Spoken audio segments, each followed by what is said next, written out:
বিসমিল্লাহির রহমানির রহিম।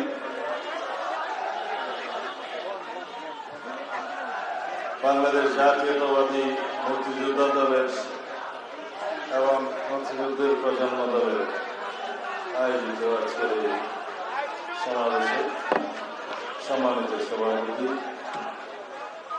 উপস্থিত বাংলাদেশ জাতীয়তাবাদী দলের মাননীয় চেয়ারপারসন ও উপদেষ্টা মুক্তিযোদ্ধা, বীর মুক্তিযোদ্ধা জনাব জালাল আলম ফারুক, কর্নেল মনীষ দেওয়ান, উপস্থিত মুক্তিযোদ্ধা বৃন্দ, ভাই বোনেরা, সাংবাদিক বন্ধুগণ, আসসালামু আলাইকুম। আপনারা দীর্ঘ 2 ঘন্টা বক্তৃতা শুনছেন। আমি নিজেও টায়ার্ড হয়ে গিয়েছিলাম। সময় দুপুর 1টা, প্রত্যেকেরই আরো অনেক কাজ আছে নিশ্চয়ই। আজকের এই আয়োজন সম্ভবত হয়েছিল মুক্তিযোদ্ধা প্রজন্ম দলের একটি কমিটি ঘোষণা করা হবে। আমি আয়োজকদেরকে অনুরোধ করেছি যে এখানে এই ঘোষণাটা না দিয়ে দলীয়ভাবে সিদ্ধান্ত নিয়ে সেই কমিটি ঘোষণা দিয়ে অভিষেক অনুষ্ঠানটা পরে করা যাবে। তবে মুক্তিযুদ্ধ প্রজন্ম দলের দলীয় অবস্থান হচ্ছে, মুক্তিযোদ্ধা দল বাংলাদেশ জাতীয়তাবাদী দলের 1 নম্বর অঙ্গ সংগঠন। অঙ্গ সংগঠনেরই সহযোগী সংগঠন হিসেবে মুক্তিযোদ্ধা প্রজন্ম দলের কর্মকাণ্ড। কিন্তু আমরা সবাই মিলে সমঝোতার ভিত্তিতে মুক্তিযোদ্ধা দলের উত্তরসূরি হিসাবে এই মুক্তিযোদ্ধা প্রজন্ম দলের কমিটিটা করতে চাই, যাতে করে সবার অন্তর্ভুক্তি থাকে। তবে এইটুকু বলতে পারি যে ভবিষ্যৎ মুক্তিযোদ্ধা প্রজন্ম দলের নেতৃত্ব ইশরাকের হাতেই থাকবে। আপাতত এইটুকুই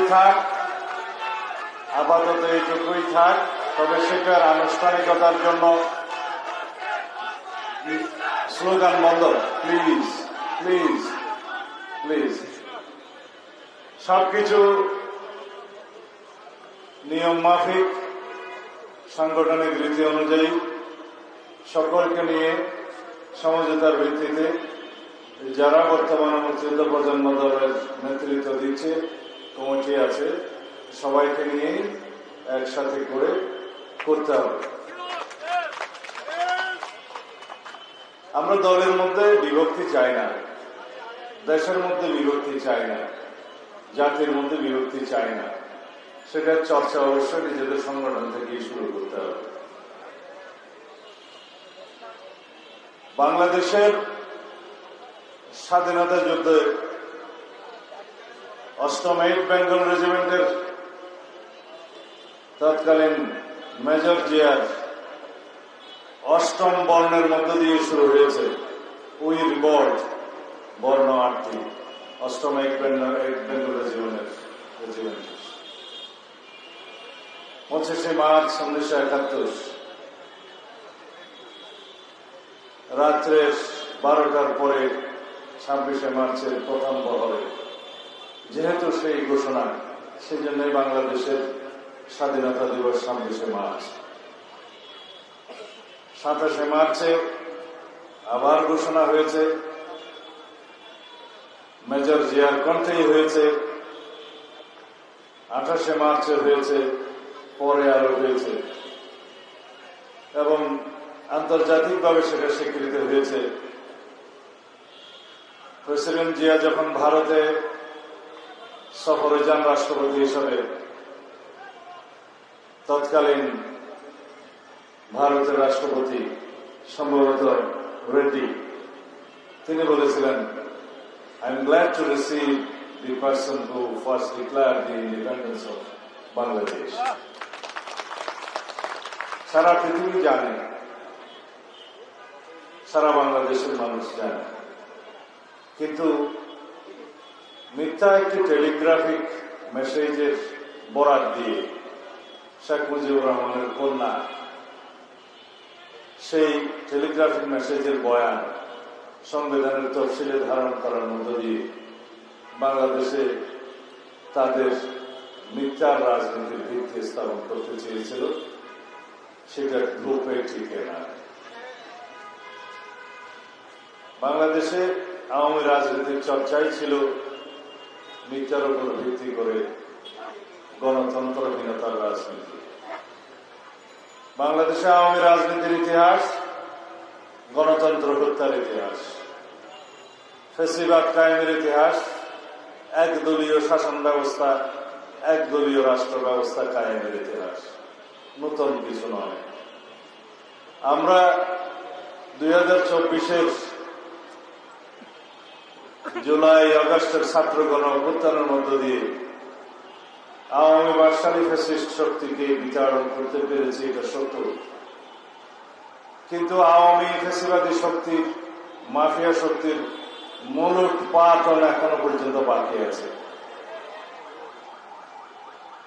আওয়ামী বাকশালী শক্তি যে এই দেশের রাজনৈতিক শক্তি ছিল না কখনো, সেটা প্রমাণিত হয়েছে তাদের ভারতে আশ্রয় নেওয়ার মধ্য দিয়ে, এবং ভারতে আশ্রিত থাকে তাদের সহায়তায় বাংলাদেশের গণতন্ত্রকে অস্থিতিশীল করার যে প্রবণতা পায় তারা ষড়যন্ত্র করে যাচ্ছে তার মধ্য দিয়ে।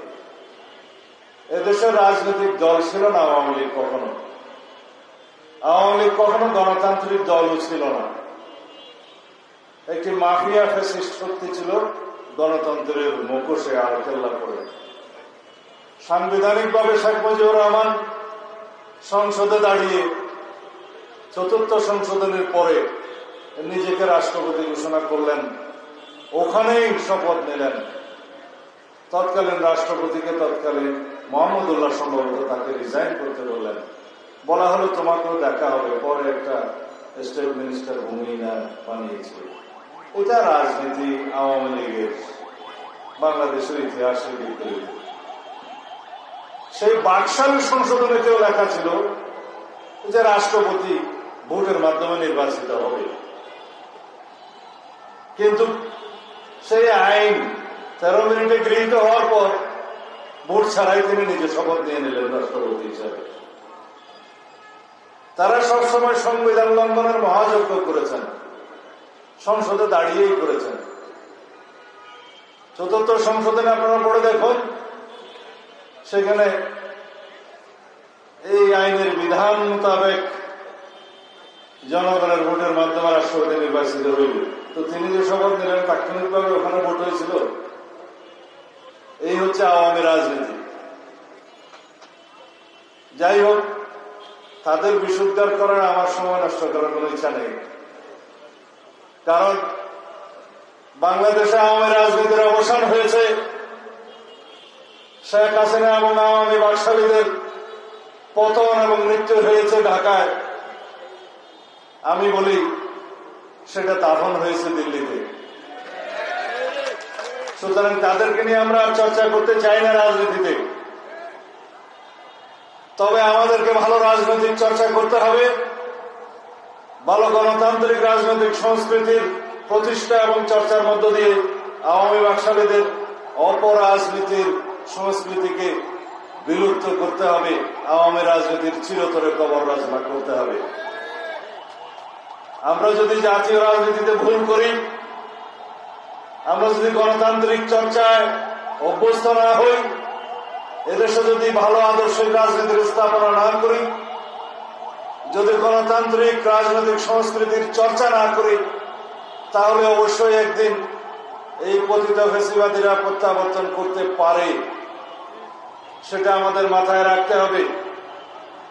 এদেশের মানুষের গণ অভ্যুত্থানের মধ্য দিয়ে শত সহস্র শহীদের রক্তদানের মধ্য দিয়ে যে প্রত্যাশা এবং আকাঙ্ক্ষা ব্যক্ত হয়েছে, সেই প্রত্যাশা এবং আকাঙ্ক্ষা হচ্ছে এই দেশ একটি শক্তিশালী গণতান্ত্রিক রাষ্ট্র নির্মাণ হবে। এই দেশের মানুষ বৈষম্যমূলক কোন রাষ্ট্র ব্যবস্থা চায় না। এই দেশের মানুষ সমস্ত গণতান্ত্রিক এবং রাজনৈতিক সমস্ত সাংবিধানিক অধিকার ভোগ করবে, সেই প্রত্যাশা ব্যক্ত হয়েছে। আমরা যদি জনপ্রত্যাশা এবং জন আকাঙ্ক্ষা পূরণ করতে ব্যর্থ হই, ভবিষ্যতে যারা রাষ্ট্র পরিচালনা করবে তারা যদি ব্যর্থ হয়, এই দেশে আবার ফ্যাসিবাদী রাজনীতির উৎপাত এবং উৎপত্তি হতে পারে। সুতরাং আমাদেরকে সাংগঠনিক পর্যায় থেকে শুরু করে রাষ্ট্রীয় পর্যায়ে সকল ক্ষেত্রে গণতান্ত্রিক চর্চা, ভালো গণতান্ত্রিক রাজনৈতিক সংস্কৃতি স্থাপনা এবং চর্চা অব্যাহত রাখতে হবে। তার মধ্য দিয়েই একদিন আমরা এই দেশ প্রকৃতপক্ষে মুক্তিযোদ্ধাদের স্বপ্নের বাংলাদেশ প্রতিষ্ঠা করতে পারব। তার মধ্য দিয়ে আমরা 2024-এর ছাত্র গণ অভ্যুত্থানের আকাঙ্ক্ষা এবং প্রত্যাশাকে প্রতিষ্ঠা করতে পারব, শহীদের রক্তের মর্যাদা রক্ষা করতে পারব। আমি 1949 সালের কথা বলি, যেই দিন যেই দলের নেতৃত্বে ভারত পাকিস্তান স্বাধীন হয়েছিল, যেই দলের নেতৃত্বে এই ভূখণ্ডে মুসলিম লীগের নেতৃত্বে পাকিস্তানের নামক রাষ্ট্রের সৃষ্টি হয়েছিল, কিন্তু 1949 সালে সেখানে বিভক্তি দেখা গেল। কারণ তৎকালীন শাসক গোষ্ঠী এই ভূখণ্ডের মানুষের কোনো মূল্যায়ন করতে চায়নি, এই ভূখণ্ডের মানুষের অধিকারকে স্বীকৃতি দিতে চায়নি। তার মধ্য দিয়ে এই 1952 সালের শহীদ মিনারে যেখানে আমরা দাঁড়িয়ে আজকে কথা বলছি, সেই 1952 সালের ভাষা আন্দোলনের সৃষ্টি হলো, যার মধ্য দিয়ে বাংলাদেশের স্বাধীনতার মূল সূত্র এবং ভিত্তি স্থাপন হলো। আমরা আজকে সেখানে দাঁড়িয়ে কথা বলছি। এখানে দাঁড়িয়ে কথা বলার সুযোগ 1.5 বছর আগেও ছিল না। যেন আজীবন এই সুযোগটা অব্যাহত থাকে, সেরকম রাজনীতি আমাদেরকে করতে হবে। আমরা যেন গণতান্ত্রিক চর্চায় অন্য কোন রাজনৈতিক দলের অধিকারকে খণ্ড না করি। আমরা যেন রাজপথে গণতান্ত্রিকভাবে প্রতিবাদ জানানোর কোন ভাষাকে স্তব্ধ করে না দেই। এই দেশটাকে যেন আমরা পুলিশি রাষ্ট্র পরিণত না করি। সেই আকাঙ্ক্ষাই হচ্ছে 24-এর আকাঙ্ক্ষা। সেই আকাঙ্ক্ষা ছিল 1971-এর আকাঙ্ক্ষা, কিন্তু সেই 1971-এর আকাঙ্ক্ষাকে ধূলিসাৎ করে দিয়েছিল শেখ মুজিবুর রহমান এবং তৎকালীন আওয়ামী লীগ, পরে বাকশাল। আমরা আশা করি 71 হয়ে যে 1990-এর আমরা পাটাতন সৃষ্টি করতে পেরেছিলাম সামরিক শাসন বিরোধী আন্দোলনে, সেই আন্দোলনে আমিও একজন ছাত্র দলের কর্মী ছিলাম এবং ছাত্র আন্দোলনের স্বৈর শাসন বিরোধী ছাত্র আন্দোলনের একজন কর্মী হিসাবে আমরা সেই সংগ্রামে যুক্ত ছিলাম। 1990-এর পরের ইতিহাস আমরা সবাই জানি। দেশনেত্রী বেগম খালেদা জিয়ার হাত ধরে বাংলাদেশে সংসদীয় গণতন্ত্র রচনার ইতিহাস। দেশনেত্রী বেগম খালেদা জিয়ার হাত ধরে বাংলাদেশে কেয়ারটেকার সরকার প্রবর্তনের ইতিহাস। তারপরে বাংলাদেশে 2001 সালে আবার গণতান্ত্রিক চর্চা শুরু হয়, কিন্তু ব্যাহত হয় দেশি বিদেশি বিভিন্ন ষড়যন্ত্রের কারণে। 1/11-এর সৃজন হয়, বাংলাদেশের গণতন্ত্রের 12টা বাজে। তারপরে সেই 1/11-এর পরের থেকে 2024 পর্যন্ত দীর্ঘ 17 বছর ফ্যাসিবাদ বিরোধী গণতান্ত্রিক সংগ্রামের মধ্য দিয়ে অজস্র রাজনৈতিক কর্মী এবং সাংবাদিক সহ সমাজের সকল শ্রেণী পেশার মানুষের রক্তদানের মধ্য দিয়ে আমরা আজকে এই জায়গায় মুক্ত অবস্থায় দাঁড়িয়েছি। বাংলাদেশের নতুন গণতান্ত্রিক যাত্রা শুরু করতে পেরেছি। আপনাদের প্রতি আহ্বান থাকবে, আমরা যেন 24-এর গণ অভ্যুত্থানের শহীদের রক্তের মর্যাদা দিই। আমরা যেন এমন রাজনৈতিক চর্চা করি যাতে করে জুলাই গণ অভ্যুত্থানের এবং 1971-এর শহীদদের প্রত্যাশা এবং আকাঙ্ক্ষাকে, এদেশের গণমানুষের প্রত্যাশাকে আমরা বাস্তবায়ন করতে পারি। সংসদীয়ভাবে, রাজনৈতিকভাবে, সাংবিধানিকভাবে এবং বিভিন্ন গণতান্ত্রিক প্রতিষ্ঠান এবং সাংবিধানিক প্রতিষ্ঠানকে সত্য ভিত্তির উপর দাঁড় করিয়ে দিয়ে আমরা যেন সেটা বাস্তবায়ন করতে পারি।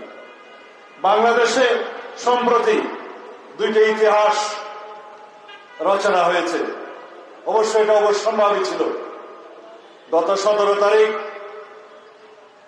বাংলাদেশের পতিত স্বৈরাচার ফ্যাসিস্ট শেখ হাসিনা একটি রায়ের ঘোষণা হয়েছে আন্তর্জাতিক অপরাধ ট্রাইব্যুনাল আদালতে। এদেশের মানুষের প্রত্যাশা এবং আন্তর্জাতিক মানদণ্ড বজায় রেখে এদেশের ন্যায় বিচার প্রতিষ্ঠা হয়েছে। শেখ হাসিনার একটি অপরাধে তাকে আমৃত্যু কারাদণ্ড, আর একটি অপরাধে তাকে মৃত্যুদণ্ড দেওয়া হয়েছে। এই রায় বাস্তবায়ন হবে ইনশাআল্লাহ। এদেশের মানুষ দেখুক এবং ভবিষ্যতে যারা রাষ্ট্র পরিচালনা করবে তারা যেন সেটা মাথায় রাখে যে এই দেশে স্বৈরাচারের কোনো জায়গা নেই, ফ্যাসিবাদের কোনো জায়গা নেই। এই দেশে যারা এই গণতন্ত্র হত্যা করবে তাদের পরিণতি এরকম হবে। আর একটি ইতিহাস রচিত হয়েছে। 20 তারিখে সুপ্রিম কোর্টের আপিল বিভাগের রিভিউ শুনানির মধ্য দিয়ে দীর্ঘ বিচারিক প্রক্রিয়ায় তত্ত্বাবধায়ক সরকারের পুনর্বহালটা স্থাপিত হয়েছে। ইনজাস্টিস খায়ের লোকের প্রতারণামূলক সেই রায়, তত্ত্বাবধায়ক সরকার ব্যবস্থা বিলুপ্তির যে খণ্ডিত রায়, সেটাকে প্রত্যাখ্যান করা হয়েছে এবং সেই জাজমেন্টকে বাতিল করা হয়েছে। দীর্ঘ 17 বছরের সংগ্রাম ছিল তত্ত্বাবধায়ক সরকার ব্যবস্থা প্রতিষ্ঠার মধ্য দিয়ে তত্ত্বাবধায়ক সরকারের অধীনে বাংলাদেশে জাতীয় সংসদ নির্বাচন অনুষ্ঠান হবে। আমাদের সেই দীর্ঘ লড়াই সংগ্রামের ধারাবাহিক প্রক্রিয়ার মধ্য দিয়ে 2024 সালে রক্তের সিঁড়ি বানাতে বানাতে সেই জায়গায় গিয়ে ছাত্র গণ অভ্যুত্থান সৃজন হয়েছে। এই ছাত্র গণ অভ্যুত্থান শুধুমাত্র 36 দিনের লড়াইয়ের মধ্য দিয়ে প্রতিষ্ঠা হয় না। সেজন্য যারা জুলাই আগস্টের চেতনার কথা বলে সবার কাছে অনুরোধ থাকবে, আওয়ামী লীগ 1971 সালের মুক্তিযুদ্ধের একক কন্ট্রাক্টরে নিয়ে চেতনার ব্যবসা করতে করতে বিলুপ্ত প্রায় হয়ে গিয়েছে। সুতরাং 24-এর ছাত্রগণ অভ্যুত্থানের চেতনাকে যারা রাজনৈতিকভাবে রাজনৈতিক ব্যবসা করার কোন রকমের মানসিকতা লালন করে তাদেরকে অনুরোধ করব, এই জুলাই ছাত্র গণ অভ্যুত্থানের এই অনুপ্রেরণা, এই ধারাবাহিকতা, এই ইতিহাস, এই চেতনা সমগ্র বাংলাদেশের মানুষের যারা গণতন্ত্রের জন্য লড়াই করেছে। সুতরাং কেউ যেন রাজনৈতিক দল সৃজন করে জুলাই ছাত্র গণ অভ্যুত্থানের চেতনার একক মালিকানা দাবি না করে রাজনৈতিক ভাবে চেতনার ব্যবসা যারাই করে তাদের পরিণতি শুভ হয়। যাই হোক, আজকের এই অনুষ্ঠানে যারা আয়োজন করেছেন তারা অবশ্যই আগামী দিনের যে ঐতিহাসিক নির্বাচন অনুষ্ঠান হবে, জাতীয় সংসদ নির্বাচন অনুষ্ঠান, সেই নির্বাচনে সকলে সামগ্রিকভাবে জনগণের পক্ষে ভূমিকা রাখার জন্য আপনাদেরকে অনুরোধ জানাই, আহ্বান জানাই। বাংলাদেশ এখন ন্যায় বিচারের মহাসড়কে উঠে গিয়েছে, নির্বাচনের মহাসড়কে চলা শুরু করেছে। কয়েকটি রাজনৈতিক দল জোট করেছে, তাদের মধ্যে একটি দল আছে যারা 2024-এর 7 জানুয়ারির আমির নির্বাচন অংশগ্রহণ করেছিল। আপনারা নাম খুঁজে নেবেন, 8 দলের মধ্যে একটি আছে। তাদের সাথে যারা গণতান্ত্রিক আন্দোলনের শরীক হয়েছে তাদের কিভাবে জোট হয় আমার কাছে এটা বুঝে আসে না। রাজনৈতিক স্বার্থে গণ অভ্যুত্থানের স্বার্থকে জলাঞ্জলি দেওয়ার মতো ঘটনা। সুতরাং দলীয় সংকীর্ণ রাজনীতির ঊর্ধ্বে উঠে জাতি যে আকাঙ্ক্ষা দীর্ঘ 17 বছর যাবৎ ভোটাধিকার প্রয়োগ করার জন্য যে আকাঙ্ক্ষা পোষণ করছে এদেশের গণমানুষ, সেই আকাঙ্ক্ষার বিপরীতে যেন আপনারা না দাঁড়ান। কারণ আপনাদের ইতিহাস 71-এ জন আকাঙ্ক্ষার বিপরীতে দাঁড়ানো, 47-এ দেশের মানুষের আকাঙ্ক্ষার বিপরীতে দাঁড়ানো, এখন যদি আপনারা বাংলাদেশের মানুষের আকাঙ্ক্ষার বিরুদ্ধে দাঁড়ান, তাহলে জনগণ আপনাদেরকে প্রত্যাখ্যান করতে পারে। আমি জানি, বুঝি, আপনারা হয়তো আপনাদের দাবি দেওয়ার জন্য 5 দফা না কয় দফা দাবি দেওয়া আপনারা দিয়েছেন, সেই দাবি দেওয়ার জন্য আপনারা আন্দোলন করেছেন। একটা কি নির্বাচনের লেভেল প্লেইং ফিল্ড স্থাপন করা, সেটা নির্বাচন কমিশন এবং সরকার করছে। আর একটা ছিল বিচার যেন দৃশ্যমান হয়, বিচার যথেষ্ট দৃশ্যমান হয়েছে, বিচার চলবে, এটা দীর্ঘ ধারাবাহিক প্রক্রিয়া, বিচারের কোন সময় রেখা নির্ধারণ করে দেওয়া যায় না, তাহলেও বিচার হয়। স্বাধীন বিচার ব্যবস্থা বিচার নিশ্চিত করবে ফ্যাসিস্ট শেখ হাসিনা সহ তার দোসরা আওয়ামী লীগ বাদশালীদের যারা মানবতা বিরোধী অপরাধ এবং গণহত্যায় জড়িত, এর বাইরেও যারা যারা এই সমস্ত অপরাধের সাথে সংশ্লিষ্ট সকলের বিরুদ্ধে। তারপরে কি নির্বাচন অনুষ্ঠান করা, নির্বাচনের তফসিল তো আগামী 47 অথবা 2 সপ্তাহ পরে ঘোষণা হতে পারে শুনেছি। এরপরে আপনাদের দাবি শুনেছি পিআর নামে আপনারা জিকির করছেন। তো বাংলাদেশের মানুষ, একটা জরিপে দেখা গিয়েছে 70% মানুষ তাদের ভাষায় পিআর নাকি চায়। আর একটা নিরপেক্ষ জরিপে দেখা গিয়েছে 56% মানুষ পিআর কি জিনিস বুঝে না। তাহলে আপনাদের এই 70% মানুষ কি এর মধ্যে নাই? বিভ্রান্তিমূলক কোন জরিপ দিয়ে বাংলাদেশের মানুষকে বিভ্রান্ত করা ঠিক হবে না। হ্যাঁ, আন্দোলন থেকে রাতারাতি সরে আসা একটু লজ্জাশরমের ব্যাপার আছে, কিন্তু জাতীয় রাজনীতিতে কৌশলে জনদাবির সাথে একাত্মতা পোষণ করা অত্যন্ত জরুরি।